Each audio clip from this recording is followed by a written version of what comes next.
প্রতিরোধযোগ্য রোগ হয়েও হামের বিস্তার এখনও থামানো যায়নি পুরোপুরি, যা একটি বড় চ্যালেঞ্জ।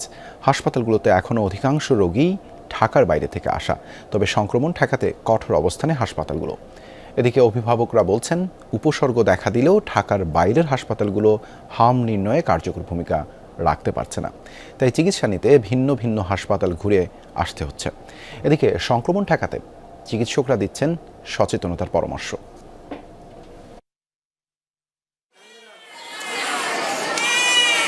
হামের থাবা এখনও পুরোপুরি নিয়ন্ত্রণে আনা সম্ভব হয়নি। প্রতিদিনই নতুন করে যোগ হচ্ছে উদ্বেগের গল্প।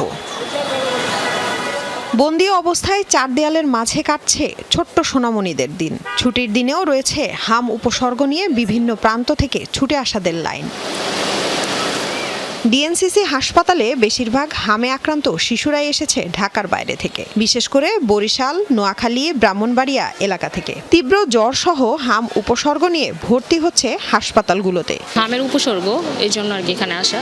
তো ডক্টর দেখে বললো যে হামের উপসর্গ এরকমই, তো এই জন্য আমাকে অ্যাডমিট হতে বলেছে। মাসের একটা টিকা আছে, ওটা এখনো দিতে পারিনি, কারণ আমি নিজে জব হোল্ডার আর কি আমি, তো এই জন্য আমি একটু সময় করে উঠতে পারিনি। জ্বর থেকে পরে কাশি শুরু হয়েছে, তারপর হালকা হালকা রেশ বেরিয়েছে মুখে, তারপর জন্য আসছি। ডাক্তার দেখায় অ্যান্টিবায়োটিক নিয়েছি, এরপর ঠান্ডার ওষুধ দিছে, খাওয়াইলে কমে আবার বাইরে যায়, এই কারণে আবার মেডিকেল লইলাম। 3 দিন আগে থেকে আর কি আপনার জ্বর, পাতলা পায়খানা এবং বমি। তো আমি মহাখালী কলর হসপিটাল আনছিলাম, আনার পরে ওখান থেকে তারা দেখা আপনার স্যালাইন দিয়ে দিয়েছে, ওষুধ দিয়েছে, এখন আবার এই হসপিটালে রেফার করছে।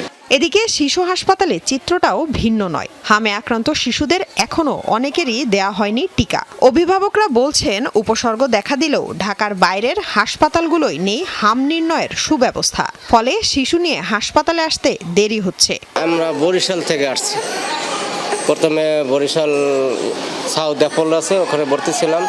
তখন দেখা যায় হাম ধরা পড়ে নাই, তখন আমরা অ্যাম্বুলেন্স করে ঢাকায় আসছি 3 দিন। স্বাস্থ্য কমপ্লেক্সে ডাক্তার দেখাইছি, ওইখান থেকে ট্রিটমেন্ট দিয়েছে। ওই ট্রিটমেন্টের পরে বাসায় নিয়ে গেলাম। তো বাসায় নেওয়ার পরে দেখি বাচ্চার অবস্থা আবার খারাপ হয়ে যেতেছে।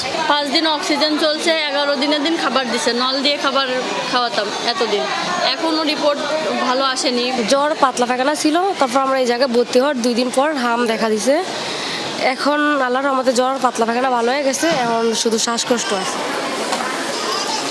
সংক্রমণ ঠেকাতে যথাযথ নিয়ম মেনে সচেতনভাবে চলার পরামর্শ চিকিৎসকদের। লামিয়া তিথি, যমুনা নিউজ, ঢাকা।